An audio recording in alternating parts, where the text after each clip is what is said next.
আসসালামু আলাইকুম রহমতুল্লাহ। এই দেখেন আমার হাতে দেখতে পাচ্ছেন, এটা হচ্ছে মূলা শাক। এই বেশি করে মূলা শাক খাবেন।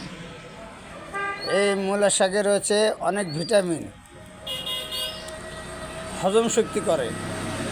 যাদের পুষ্টির অভাব, প্রতিদিন যাদের বাথরুম ক্লিয়ার হয় না, এই মূলা শাক খাবেন।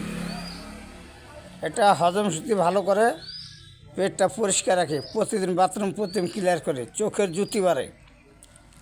এই বেশি করে মূলার শাক খাবেন। কমপক্ষে এক সপ্তাহের মধ্যে 3 দিন 4 দিন মূলার শাক খাবেন। দেখবেন আপনার পেট পরিষ্কার থাকবো, হজম ভালো থাকবো, বাথরুমটা ক্লিয়ার থাকবো, দিনে দিনে চেহারা উন্নত হবে। যার হজম ভালো তার চেহারাটা গোলগাল থাকে সবসময়, তার পুষ্টির অভাব নাই। আর যার হজমের সমস্যা তার দিনে দিনে খালি স্বাস্থ্যটা ভাঙবো। বেশি করে মূলার শাক খাবেন।